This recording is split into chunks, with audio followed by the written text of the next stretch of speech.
Reservation ಇನ್ promotion. Supreme ಕೋರ್ಟ್ನವರು ಅದನ್ನ reservation ಇನ್ promotion ಅಲ್ಲಿ ಕೊಡ್ತಕ್ಕಂಥದ್ದು ಅನ್ಕಾನ್ಸ್ಟಿಟ್ಯೂಷನಲ್ ಅಂತ ಮಾಡಿ ನಾವು ಒಬ್ಬ ದಲಿತ ಮಹಿಳೆ ಚೀಫ್ ಸೆಕ್ರೆಟರಿ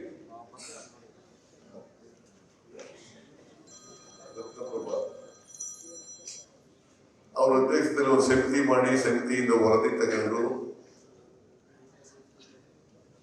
ಅದನ್ನ ಜಾರಿ ಮಾಡಿದ್ರು. ಸುಪ್ರೀಂ ಕೋರ್ಟ್ ನಲ್ಲಿ ಅದು ಚಾಲೆಂಜ್ ಆಯಿತು. ಸುಪ್ರೀಂ ಕೋರ್ಟ್ ನಲ್ಲೂ ಕೂಡ ಊರ್ಜಿತ ಆಯಿತು. ಯಾಕೆ ಬೇರೆ ಪ್ರೈಮ್ ಮಿನಿಸ್ಟರ್ ಯಾಕೆ ಮಾಡಲಿಲ್ಲ?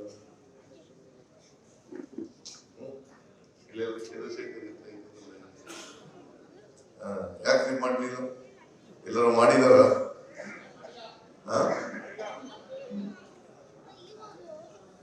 ಊರ್ಜಿತ ಆಗಿದೆಯಲ್ಲ ಸುಪ್ರೀಂ ಕೋರ್ಟ್ ನಲ್ಲಿ, ಯಾಕೆ ಮಾಡಲಿಲ್ಲ? ಯಾಕೆ ಮಾಡಲಿಲ್ಲ?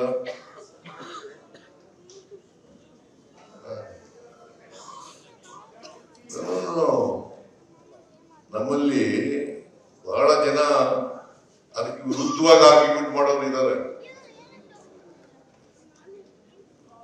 ದಲಿತ ಸಮುದಾಯಕ್ಕೆ ಸೇರಿದವ್ರೆ, ದಲಿತ ಸಮುದಾಯಕ್ಕೆ ಸೇರಿದವರೇ ಆರ್ಗ್ಯುಮೆಂಟ್ ಮಾಡೋದು ನೋಡಿದ್ದೀನಿ ನಾನು.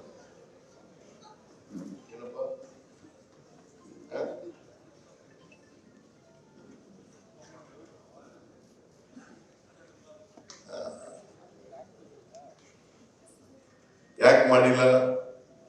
ಯಾವ್ದಾದ್ರು ರಾಜ್ಯದಲ್ಲಿ ಮಾಡಿದಾರ? ಹೋಲಿ ಪ್ರಧಾನಮಂತ್ರಿಗಳು ಮಾಡಿದಾರ?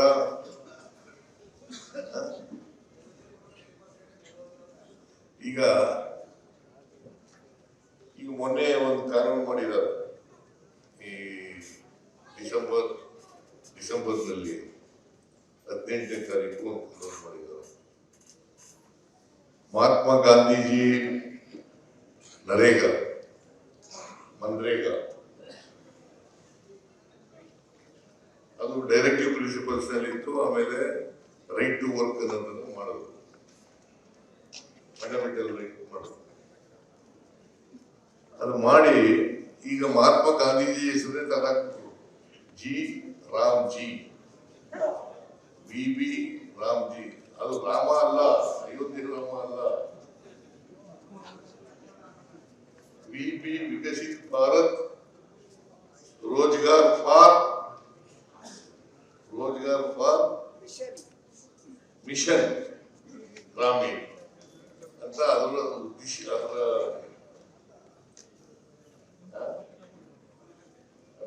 ಅಬ್ರಿವೇಷನ್ ಚೇಂಜ್ ಮಾಡಿದ್ವಿ, ರಿಪೀಲೇ ಮಾಡ್ಬಿಟ್ರು ಆಜ್ಞ. ಅದ್ರಲ್ಲಿ ಯಾರು ತೊಂದರೆ ಆಯ್ತು ನೋಡಪ್ಪ.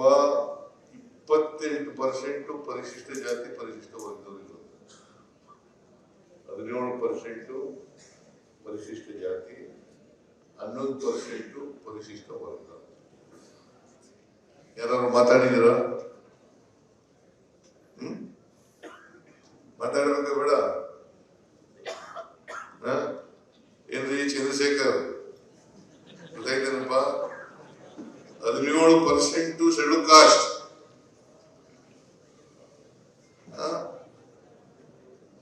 11% ಶೆಡ್ಯೂಲ್ ಟ್ರೈಬ್. ಇಷ್ಟೊಂದು ಜನ ಅನ್ಯಾಯ ಆಯ್ತಲ್ಲ, ಯಾರು ಮಾತಾಡಿದಾರ? ತಾಕತ್ ಯಾಕೆ ಮಾತಾಡಕ್ಕೆ ತಾಕತ್ ಬೇಕ?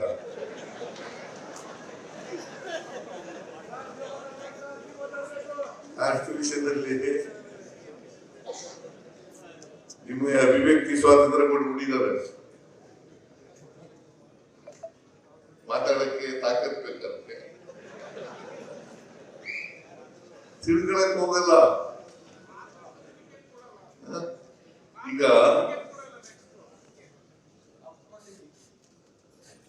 ಇವರು ಕಾಂಟ್ರಾಕ್ಟ್ ನಲ್ಲಿ ರಿಸರ್ವೇಶನ್ ತಗೊಬಂದ್ರು. 1 ಕೋಟಿವರೆಗೆ ರಿಸರ್ವೇಶನ್ ನಾವು ಮಾಡೋದು. ಯಾಕೆ ಬೇರೆಯವ್ರು ಮಾಡಿಲ್ಲ? ಹ?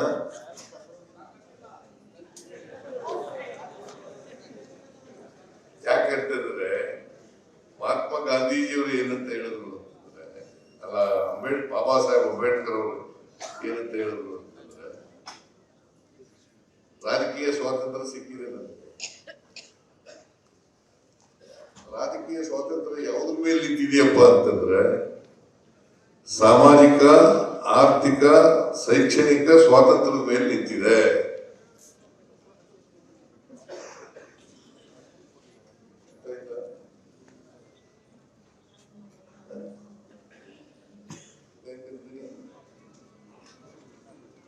ಎಲ್ಲರಿಗೂ ಆರ್ಥಿಕ ಸ್ವಾತಂತ್ರ್ಯ, ಸಾಮಾಜಿಕ ಸ್ವಾತಂತ್ರ್ಯ, ಶೈಕ್ಷಣಿಕ ಸ್ವಾತಂತ್ರ್ಯ, ರಾಜಕೀಯ ಸ್ವಾತಂತ್ರ್ಯ ಸಿಕ್ಕವರೆಗೂ ಕೂಡ ನಿಮಗೆ ರಾಜಕೀಯ ಸ್ವಾತಂತ್ರ್ಯ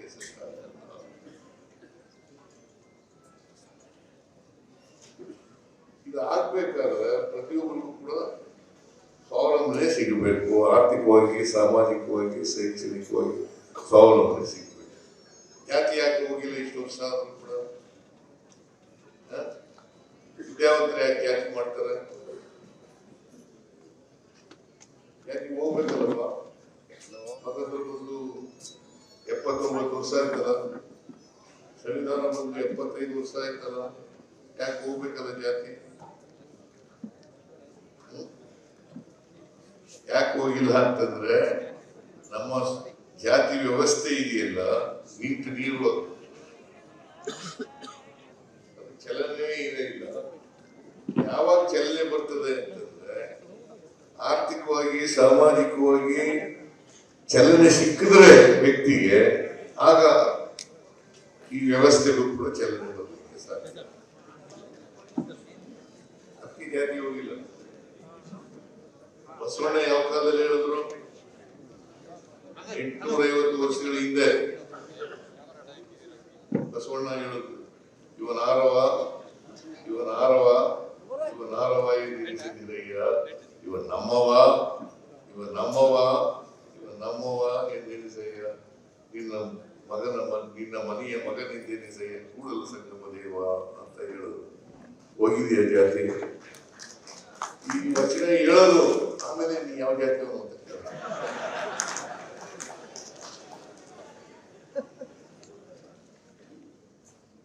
ನಾವು ಇದನ್ನೆಲ್ಲ ಅರ್ಥ ಮಾಡ್ಕೋಬೇಕಲ್ಲ, ಈ ಸೂಕ್ಷ್ಮ ಅರ್ಥ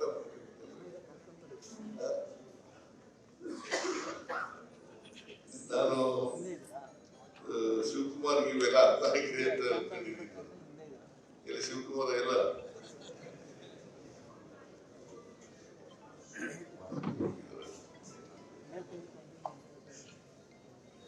ಶಿವಕುಮಾರ್ಗೆ ಅರ್ಥ ಆಗಿದೆ ಅಂತ ಅನ್ಕೊಂಡಿದ್ದೀನಿ. ಸೊ ಇಂಥ ವಿಚಾರಗಳನ್ನೆಲ್ಲ ಕೌನ್ಸಿಲ್ ಪ್ರಸ್ತಾಪ ಮಾಡಬೇಕು.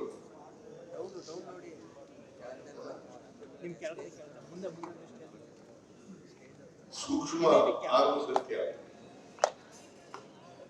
ಸೂಕ್ಷ್ಮ ಆದ್ರೂ ಸತ್ಯ.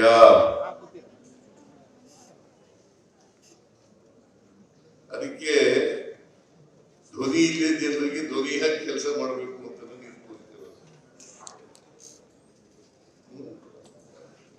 ಈಗ ನಾವು 1 ಕೋಟಿವರೆಗೆ ಯಾಕೆ ಮಾಡೋದು ಅಂತಂದ್ರೆ, ಇವರು ಕೂಡ ಆರ್ಥಿಕವಾಗಿ ಸಬಲರಾಗ್ಲಿ. ಯಾಕಂತಂದ್ರೆ ನಮ್ಮ ವ್ಯವಸ್ಥೆ ಇದೆಯಲ್ಲ,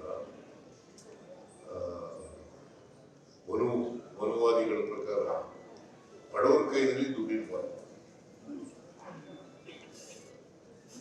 ಬಡವರ ಕೈನಲ್ಲಿ ದುಡ್ಡಿದ್ರೆ ಅವರು ಹೇಳೋದ್ ಮಾತು ಕೇಳಲ್ವಲ್ಲ, ಮತ್ತೆ ಗುಲಾಮರಾಗಿ ಕೆಲಸ ಮಾಡಲ್ವಲ್ಲ. ಅದಕ್ಕೋಸ್ಕರ ಬಡವರ ಕೈನಲ್ಲಿ ದುಡ್ಡಿರ್ಬಾರ್ದು. ನಾನು ಅದಕ್ಕೆ ಮಾಡೋದು ಅನ್ನಭಾಗ್ಯ ಕಾರ್ಯಕ್ರಮ ಯಾಕೆ ಮಾಡಬೇಕು ಅಂತ. ಸರ್ ಬನ್ನಿ, ಒಂದ್ಸತಿ ಬೇಗ ಬನ್ನಿ. ಯಾಕೆ ಮಾಡಿದೆ? ಲೈವ್ ಫೀಡ್ ಹೋಗ್ತಿದೆ, ಅವಾಗ ಹೋಗ್ತಾ ಇದೆ. ನಮ್ಮ ಊರಿನಲ್ಲಿ ಮಾತಾಡೋದು ಕಳ್ಸೋಕ್ ಬೇಡವಾ?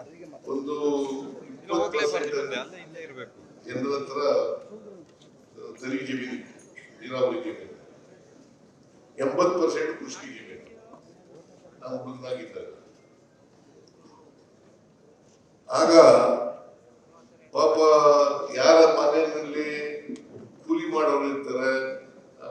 ಜಮೀನು ಇಲ್ಲದೆ ಇರೋರು ಇರ್ತಾರೆ, ಅವರೆಲ್ಲ ಹೋಗಿ ಅನ್ನ ಮಾಡೋರು ಮನೆ ಹತ್ರ ಹೋಗಿ ನಿಂತ್ಕೊಳ್ಳೋರು. ಅವ್ರ ಮಕ್ಕಳಿಗೆ, ಸಣ್ಣ ಮಕ್ಕಳಿಗೆ ಜ್ವರ ಬಂದ್ರೆ, ನೆಗಡಿ ಬಂದ್ರೆ, ಬೇದಿ ಆದ್ರೆ ಹೋಗಿ ನಿಂತ್ಕೊಳ್ಳೋರು. ಒಂದು ತುತ್ತು ಅನ್ನಕ್ಕೋಸ್ಕರ ನಿಂತ್ಕೊಳ್ಳೋರು. ಒಂದು ತುತ್ತು ಅನ್ನಕ್ಕೆ